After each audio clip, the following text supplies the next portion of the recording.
To tell this story, we must go back many years in time. I was but a young sapling in the midst of a great tropical forest, full of a rich variety of trees of many scents and smells, inhabited by wild animals and a multitude of birds. And then men arrived. Savagely, trees were felled and deforestation began. Over the years, the land was laid bare, exposed to the sun, flayed by the winds, and washed by the torrential monsoon rains. Soon the land was but a red desert, and I, as luck would have it, a rare survivor.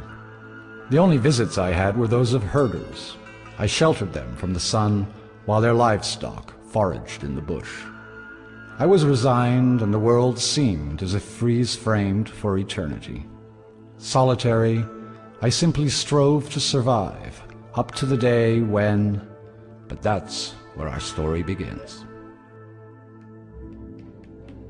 It's the end of the 60s, and we are many who are fascinated by India and another way of looking at the world.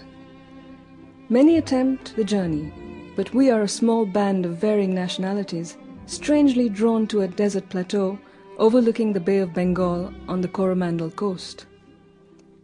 Moved by a great idea and the thought of Sri Aurobindo, and sustained by an immense force, that of Mira Alfassa, whom everyone here calls the Mother. But the way promises to be hard. Very early on, we decide to build a symbol to mark our union, but also to serve as a rallying point for all people of goodwill upon the earth. This symbol is the Matrimandir, the home of the Mother. We invest all our energies into this task. Swiftly, thanks to the Mother's radiance, our determination has a ripple effect in the world. Auroville is inaugurated on February the 28th, 1968. 124 nations are represented, and the world is on the move. Sponsored by UNESCO, on a suggestion by India, Auroville is conceived as a bridge between the past and the future. When complete, it will be a city of 50,000 people devoted to the proposition that truth is manifest and realizable.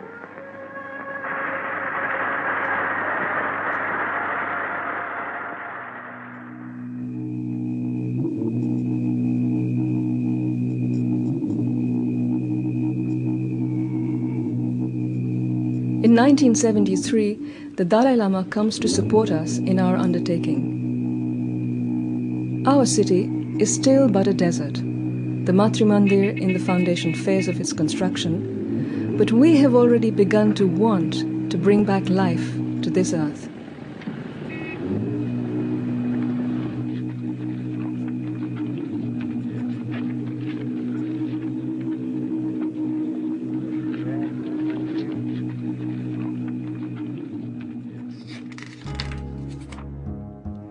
Heat and drought I've learned to deal with.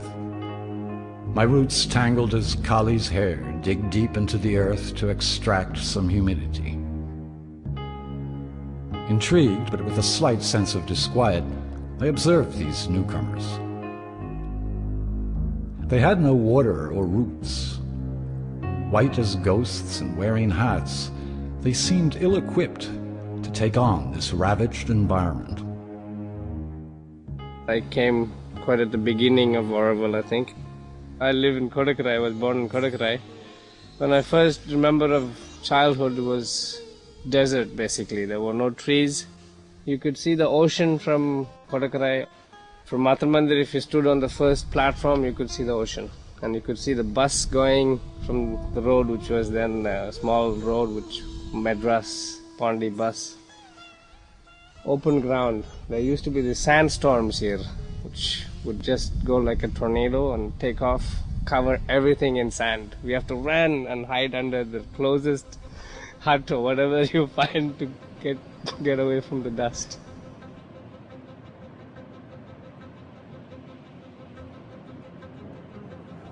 There were just a few trees here and there, and so we got in a natural way into getting vegetation on the land because we needed a place to live where it was livable. So our reforestation basically started because we needed some shade.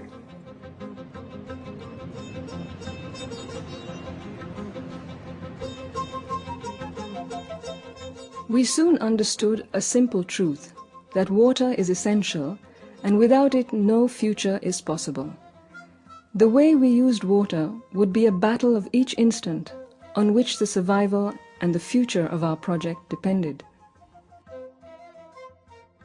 We dominated the sea from a height of 50 meters, and each monsoon torrents of water would be unleashed, causing untold havoc and damage, carrying away everything in their rush, scouring the earth with deep canyons, dragging all hope of vegetation into the sea. We had to tame this water at all costs. The monsoon could sometimes be very violent, and we had very little experience, and our first dams, too weak and placed too low on the watershed, were swept away like straw. We had to begin again from zero. Wiser from this experience, we decided to retain the water higher up on the plateau. It's after all more logical, but it took us a while to understand. For this, we constructed a multitude of earthen dikes, a bit like terraced rice fields in tropical lands. These dikes channeled the water flow and ensured that our reforestation and planting attempts were not in vain.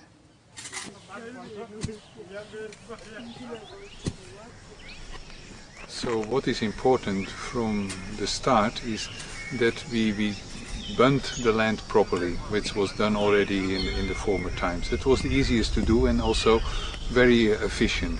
You try to keep the water on the land. This is sort of paradise for somebody who makes bunds. There's a lot of work to do. So this is a pretty good example of contour bunding. This is a little hill slope. So all along the slope you'll see bunds at about 10 to 15 meter spacing. So they lay on the contour, so they trap the water behind each bund and keep it here on the hill. And between the bunds we've done forestation. We've planted indigenous vegetation. There we were, fully involved in this undertaking. Each plot of Auroville would thus be divided and taken care of. An idea that was simple, efficient and economical. Water management was only just beginning. One had to go much farther. The land still denuded of trees could not retain the water, and we had to create water catchment ponds. It was in this way that we transformed ourselves into builders of dams. Dams of all sorts were erected wherever the water's flow might prove a danger and wherever we had planted trees. They remain a mainstay of water management in Auroville. Some of these constructions are exemplary in their combination of local technology and their efficiency in retaining water.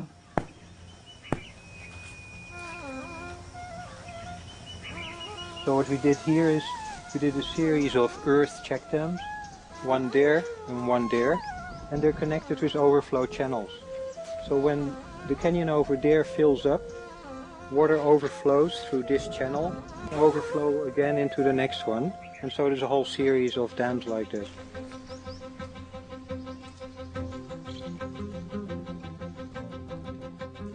In a chain of dams like this, the last one is usually a masonry overflow. This contour bonding work would have profound repercussions on the ecosystem, raising the humidity, bringing the temperature down significantly, and allowing for a more efficient reforestation.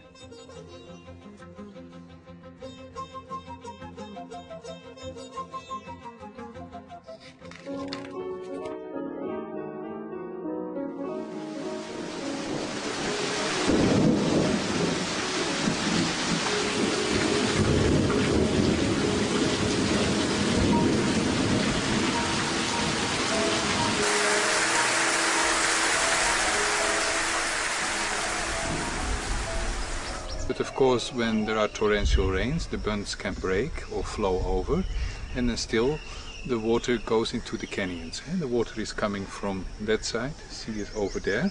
So this canyon is made by rain, by human hands actually, because we denuded the whole area. I discovered during the monsoon that the sea was still red with red soil. So a lot of water, rainwater, with red soil was disappearing into the sea.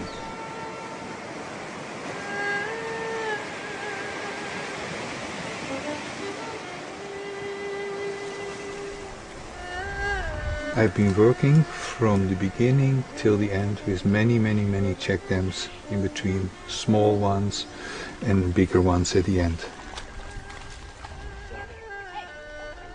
Canyons, those deep scars gouged out by successive monsoons, are today being brought under control, thanks to the building of bunds, columns and check dams. Columns? They fulfill the task of large capacity reservoirs. They can stock, the monsoon permitting, large quantities of water. This water, instead of escaping to the sea, has the time to permeate into the soil and recharge the aquifers. But the struggle here continues because either water is too scarce or it is too abundant.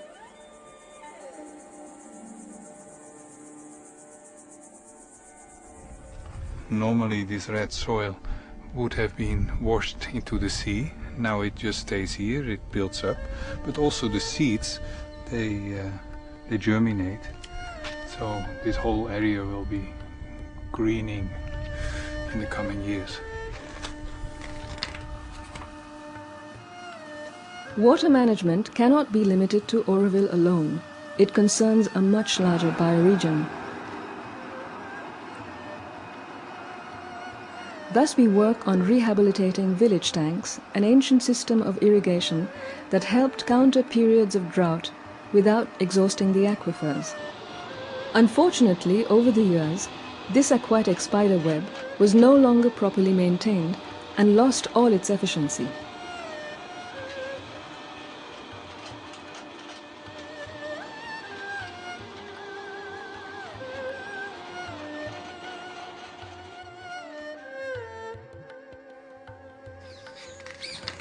We have also, over the last years, undertaken in Oroville surrounding bioregion an important water studies program with the GIS mapping support of ISRO, the Indian Space Research Organization, with the goal of understanding how aquifers work and tackling the problem of saline intrusion.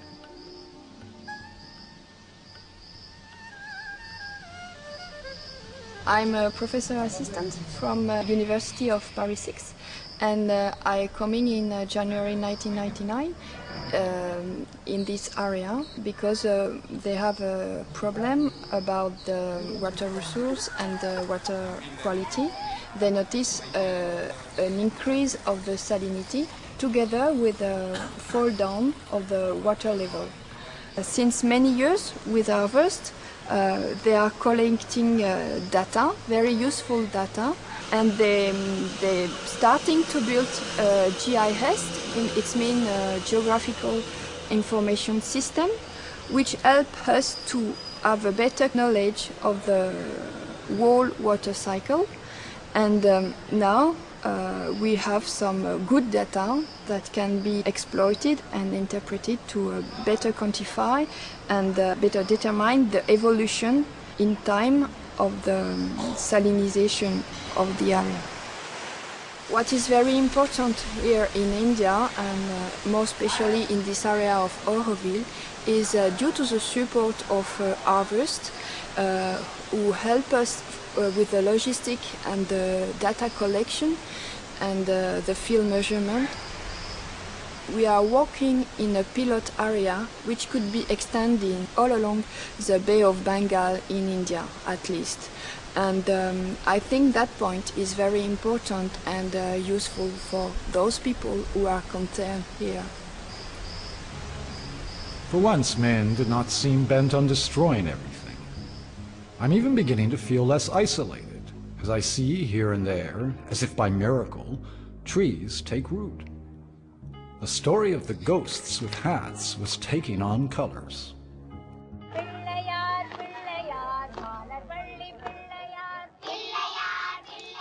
It was thousands of trees that we planted.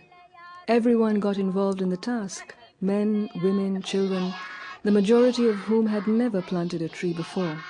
Nonetheless, despite adverse conditions, the young saplings grew, and Auroville once again turned green. So when you have a deserted area and you try to restore the environment, what you are doing first is basically surgery. Is that the land has been destroyed and wasted by man, and so it's like a wasted body that you have to repair. So this is why we call this surgery, you know, all this bonding and these dams and check dams. So this is a very important point. Water conservation is done by the forests, is done by nature, with the help of our surgery. That is the point. When we started the afforestation in Auroville, nobody knew anything about plants. I personally had never looked at a plant before I came to Auroville. So we learned initially most things from our neighbors in the Tamil villages. They taught us how to deal with the land, what crops to grow, what trees grow around us. We made a lot of mistakes. We planted ornamental trees in very difficult conditions, so not much survived sometimes in the early years. Over the years we gradually learned more and more. We started studying the forests around us, and since about 9 or 10 years we've been studying intensively the local forest type, which is known as tropical dry evergreen forest. So we find little remnants, bits and pieces of this forest, and we've spent years tracing little pieces of it that are remaining, and we study those. We do botanical surveys, study when the different species flower and fruit.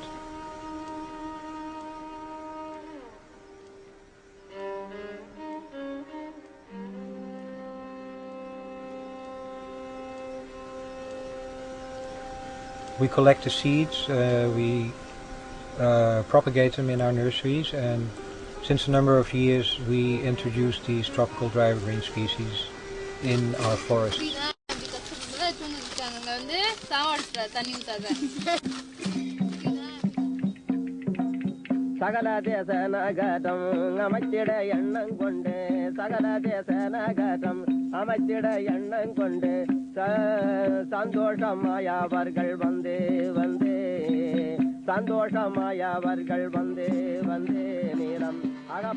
This is the Revelation Sanctuary. This part has been started 12 years ago. So it was a complete desert. The soil was like brick, red soil, totally eroded, no humus, no topsoil. We started to plant the pioneer forest, and it produced a large amount of biomass, so it helps to recreate the humus.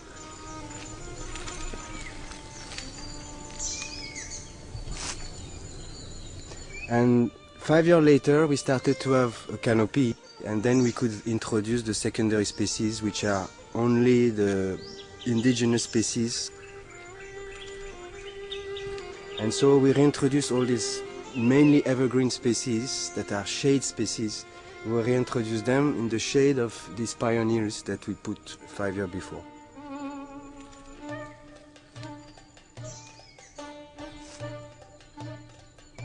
You cannot reforest completely the whole planet, so you have to create sanctuaries, green reserve, and then it's the birds between these sanctuaries that will carry the seeds in between the sanctuaries.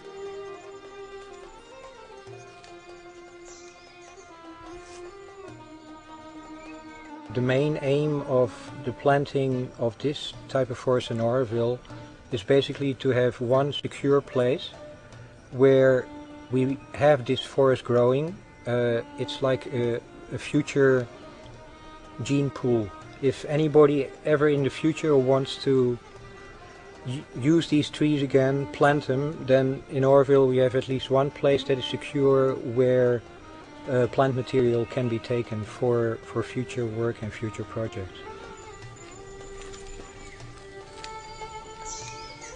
The forest has an impact on the percolation of water. It is basically the forest who is the key of the hydrological cycle on the planet and the key to our reserve of water and the key to the climate. So today we are in a global climate change, and it is basically the forest who is going really to restore, who is going to help us to restore a proper balance, ecological balance on the planet, a proper climatic balance.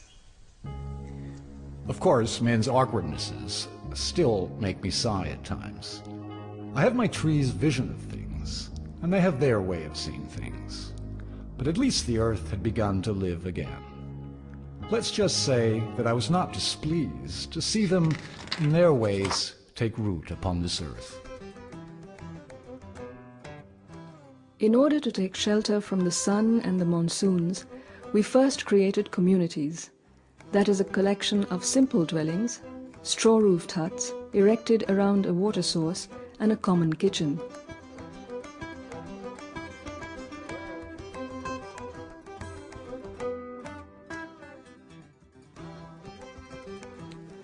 With time, some began to build individual houses. Others, more adventurous, remained resolutely wedded to experimentation.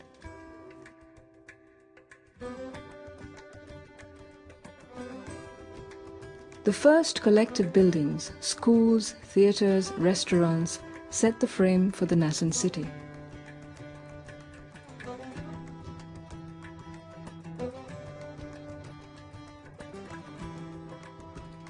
At this time, we had little or no electricity at all, and we therefore had to find alternative solutions for our energy needs. We tried to tackle the problem in a number of ways. First, by building windmills to pump well water and to supply electricity. For this we were inspired by the ancient Cretan windmill. Of course, it was somewhat rudimentary and difficult to get going and erect. But if there was wind, it worked. Then our windmill technology became more refined, and today our Windmill Research Centre is the only one existing in India. We have installed over 30 windmills in Oroville, as well as in Karnataka, Coimbatore and South Arcot.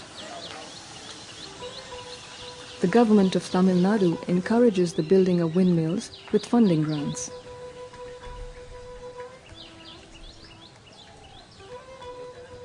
At the same time, we have developed biogas as an energy source for cooking and lighting.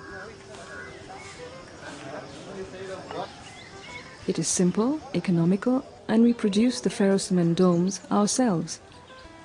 One of the advantages of biogas is the possibility to stock this form of energy. So this is the gas holder where the gas is stored. This is the inlet, so the dung from the bullock and the kitchen waste gets mixed here with water and goes through the pipe into the container which is set in the ground. The spent slurry comes out on the other side, and that we use to make our own compost. And the gas is piped underground in to the kitchen, where we have a special biogas stove on which we do all our cooking. The rain, earth, wind and sun nourished me. In return, I contributed to the natural balance and equilibrium. But what of men? From the beginning of our adventure, we set ourselves the goal of being self-sufficient in food needs. Of course, there was no question of our using pesticides or any type of chemical fertilizers. Our researches are consciously oriented towards organic agriculture.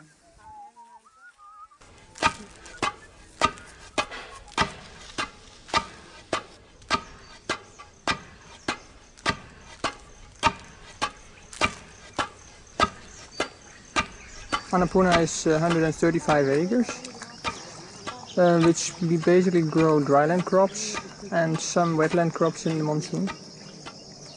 The idea is to grow as much as possible food for Oroville. We work with traditional varieties, traditional grains, pulses, oilseeds. We keep our own seeds. We do sometimes some selection. We have a small seed bank in the paddy, in the rice. So from there we just select and we try to see that we improve over time. The idea is to have, let's say, very healthy soil. Healthy soil here in the tropics, I think, is basically no chemicals and lots of organic matter. With that organic matter you create soil life, and soil life somehow does it itself. We try to use as much as possible rainwater. We have 3 water catchment ponds here, which have some capacity, about 25,000 cubic meters we can store. So we catch rain and we pump it back into the field. We think the water from the ponds, which is pure rainwater, is much better for the plants. We can also see the results.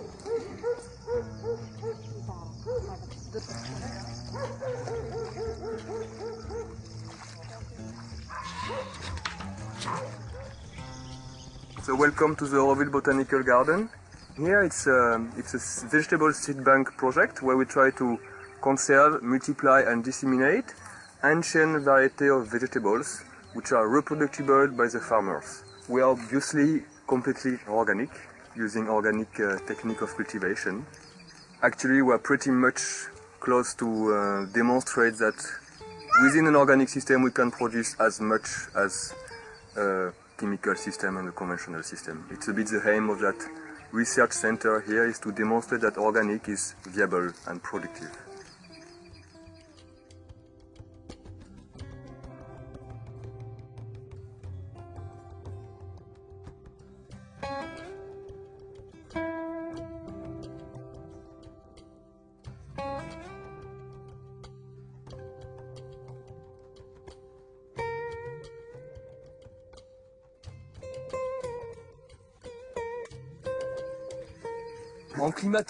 In temperate climates, we have trees that reach a height of 40 meters, and if you analyze the soil, it is quite rich.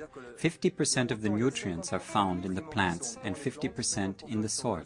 In tropical climates, you have trees that reach a height of 80 meters, and if one analyzes the soil, it is extremely poor. How is it that the poorest soils of the planet sustain the highest vegetation? There is a paradox here. Because temperatures in tropical climates are so high and the rains torrential, all the nutrients are mineralized, swept away, burnt, because the metabolisms are both significant and very rapid.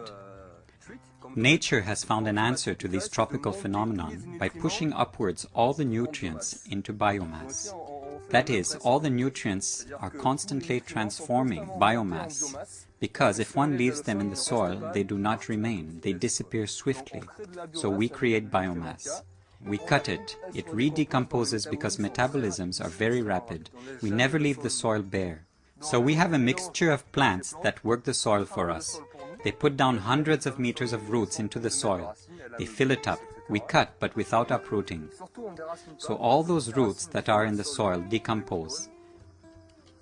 And all that we cut we leave on the surface. It becomes the forest ground cover and will continue to nurture the soil, control humidity and reduce evaporation. What is fascinating is that we have not used any compost on this field for the last 6 months, and we have already had 1 harvest. The soil seems like compost. It is black. You can compare it to its original color. Over the years, I have become important. Men have taken to coming and silently meditating under my boughs and foliage. I learned to partake of their presence.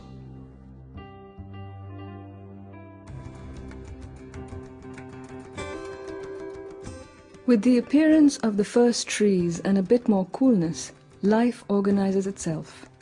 We become a little more civilized.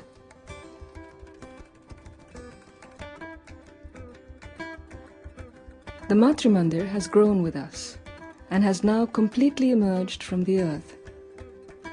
It is our pride, as well as a mirror of our evolution. This construction brings us a lot, as much on the technical as on the spiritual plane. We gain a lot of force from it.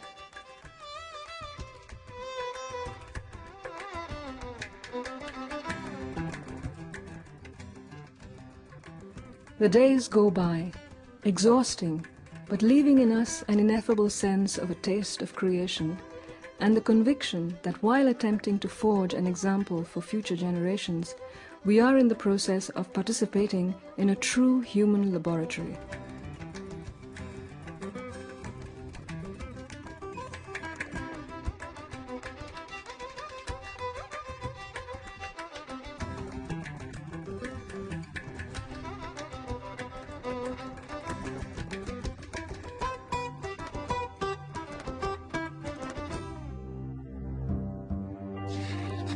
Below me there is more and more excitement. Drawn by this unique experiment, men arrive from all countries, bringing new cultures and know-how. At day's end in the early evening, more and more of them come to rest at my feet. So I listen to the musical murmur of their mix of tongues.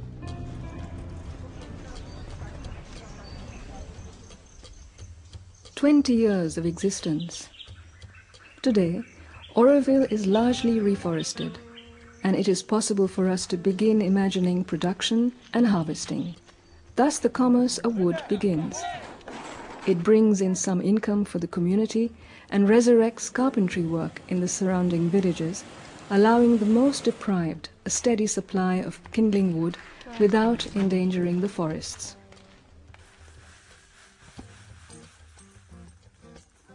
Equally, we could not have imagined the richness constituted by seeds and grains. Thanks to our expertise in this domain, we have been able to conduct seed exchanges not only in India, but throughout the world. A considerable amount of work has been done in the classification of seeds.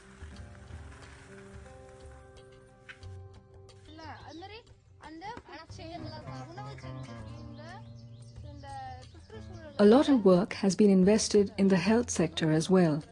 Researchers tapping traditional Indian culture, such as Ayurvedic medicine, are in liaison with villages and Indian doctors to conduct important educational work and research on medicinal plants.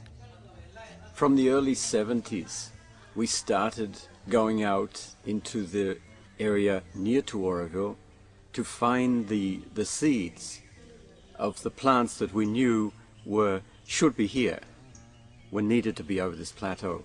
We discovered the sacred groves, the remnant forests, the little patches, roadsides, and that led us to discover this, what we call the bioregion, let's say an area 50 kilometers out from Oroville. Now there's hardly any plants in this whole area that don't have medicinal properties, but what that led to, that detailed analysis of the medical flora, led us to meet with the people to understand the uses of the plant, and started a whole program of also revitalizing the local health tradition. Through that we started working with, together, perhaps 60 villages.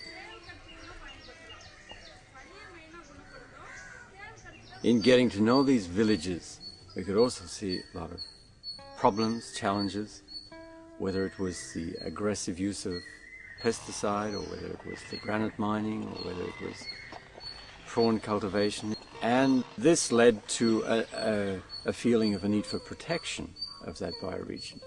And that led to the talking in UNESCO in Paris about declaring the area as at least a Ramsar site, a protected wetland, and perhaps later a biosphere reserve. It led to talking to scientists in Delhi, government officials, and that process is moving on. But it can only move on if it is absolutely linked to the community and the community needs and sanction. We are just instruments to perhaps help people plan, as I said before, plan or think in a clear way how to design a really sustainable future for the region.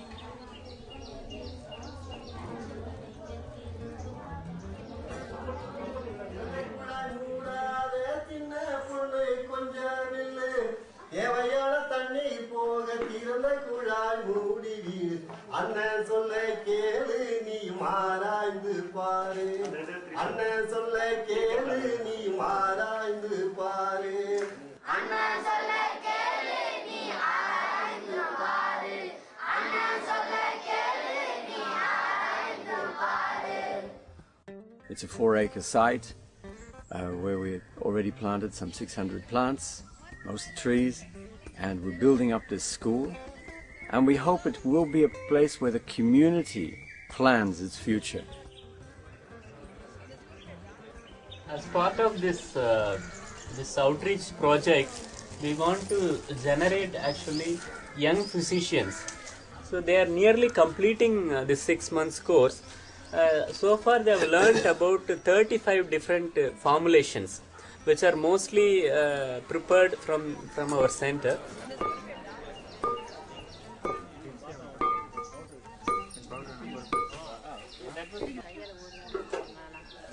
Yeah, working particularly with the traditional healers. We work with them, we bring them together to exchange ideas, remedies, plans for the future.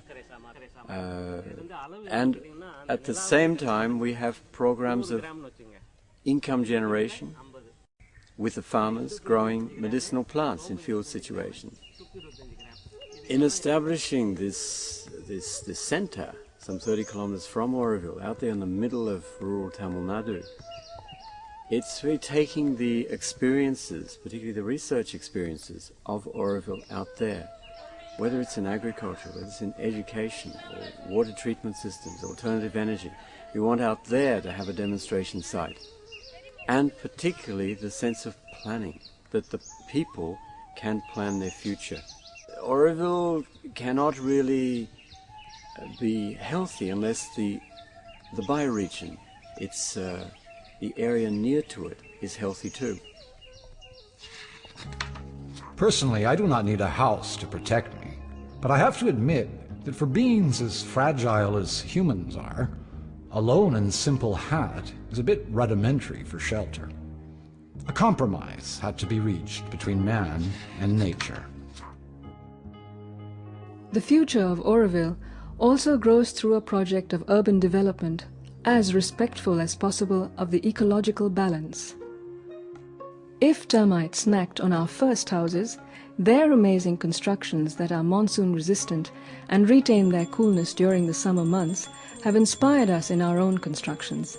It is thus that we developed the manufacturing of unfired compressed earth bricks. These bricks have enabled us to construct a variety of buildings in Oroville, individual dwellings or collective public buildings such as the Deepanam Primary School with its theatre and the kindergarten for the young toddlers.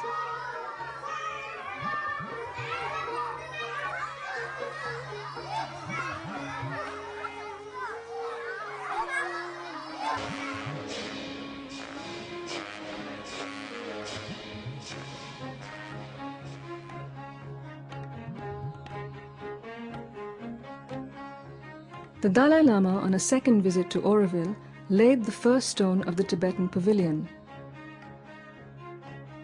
He also learned about different areas of research and witnessed a demonstration of how compressed earth bricks are made.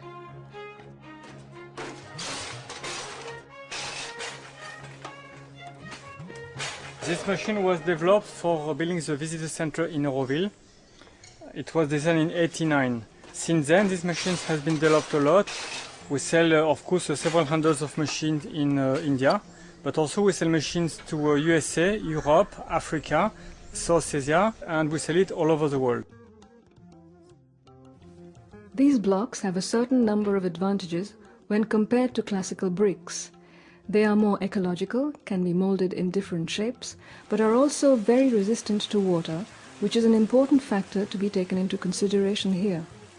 They have also proved their earthquake resistance in places such as Gujarat and Turkey.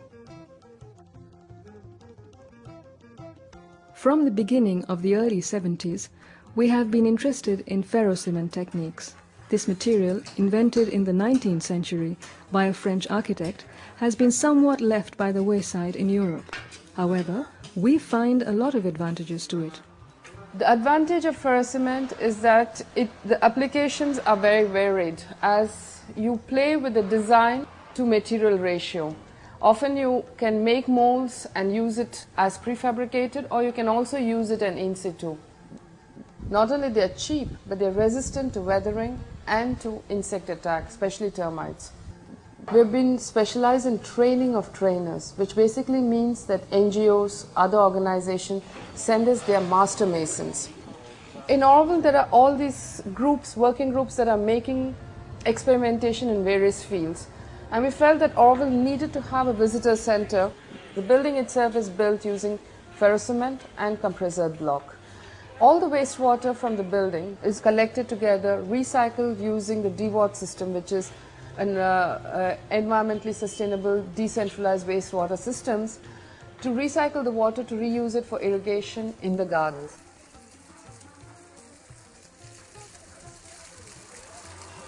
Whenever you have fresh water, pure drinking water, which somebody touches, it's called wastewater afterwards. And the tendency from most people is it goes away and we don't think about it, we don't look at it. So it's a waste. If you add a system, a natural system, which is called a baffled tank reactor, you have a truly effective system which treats the wastewater. And this is actually what Auroville has been doing since the last 20 years. It has been trying to put together systems which are efficient, which are natural, durable, and cost-effective.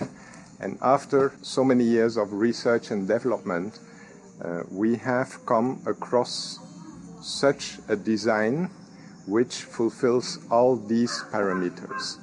We even add a planted filter which makes sure that the wastewater, the effluent, is oxygenated, and so that you can touch and use it absolutely without any harm at the end of the cycle. So what we try to do is a combination of everything. That means ferrocement technology, earth construction, rainwater harvesting, wastewater recycling, solar energy, solar thermal applications. So we try to put the whole package together, especially in public buildings.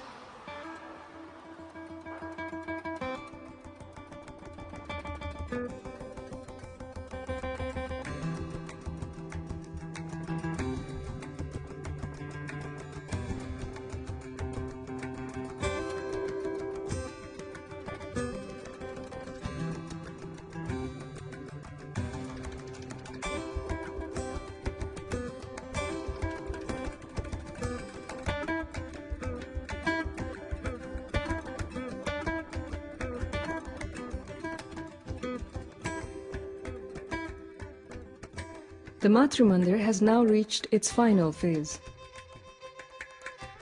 Over the years, this construction has allowed us to fine-tune a variety of technical innovations in different fields, more particularly that of solar energy.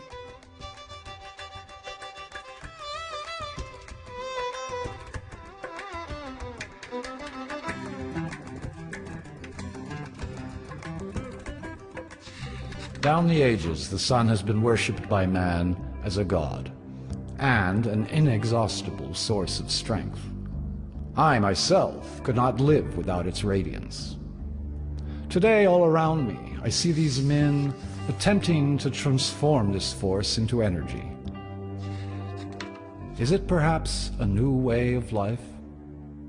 It is true that here, with an extremely powerful intensity of sun, 11 months of the year, the harnessing of solar energy was something we naturally turned to.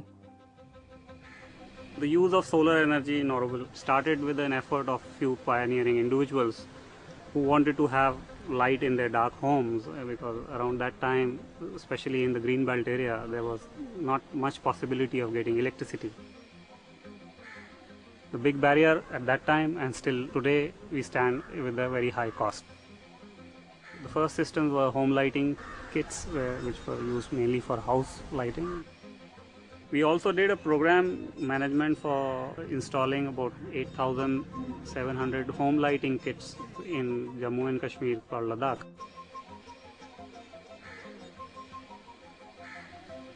Later came a program for solar water pumping. The Government of India came up with a program, and in '94 we installed the first pumps in Auroville. And that's how we went to Punjab to install solar pumps over there. We have now in North India 555 pumps running, which is actually our largest number. Totally we have installed about 1,025 pumps as on today, spread all over India.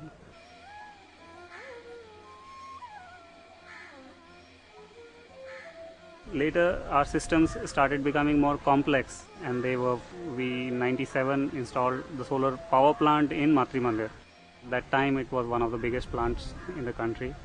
This is a 36 kilowatt power plant, feeds at the moment power for all the lighting requirements in the evening, and whatever leftover power is there, it is fed to some pumps and power requirements during the daytime to the Matri Mandir site.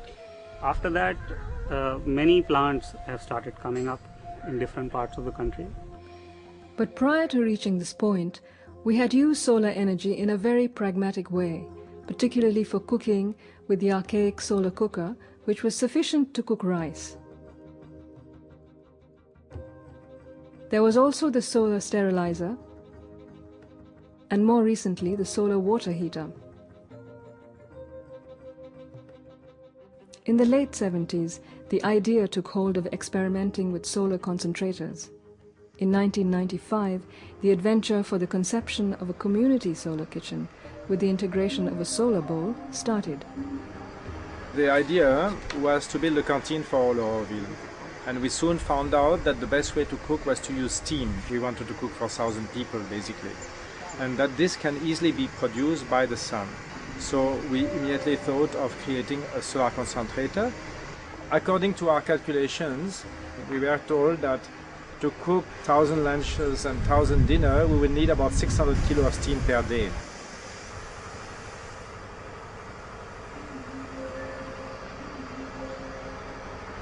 We have innovated in different ways. The first thing is that we have been using prefabricated ferrocement elements to make the spherical structure.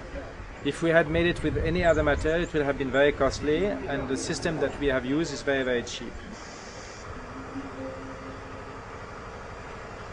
That is the first innovation. The second innovation we did was that we have not used any curved mirrors, which are very costly and very difficult to cut. Instead, we are using ordinary bathroom mirrors, which we have laminated with a plain glass at the back to make sure that they don't get damaged by oxidation. There are 11,000 mirrors, so this is definitely a very good solution, very, very cheap, and which provides us a focus which is absolutely sharp enough, no problem at all. We could make bigger ones in the future. This looks like a very reliable and simple technology that could be very multiplied and quite easy to maintain, contrary to many Schaeffler concentrators, which seem to us much more vulnerable. This is simple. Our story stops there for the moment. But it is, of course, far from over.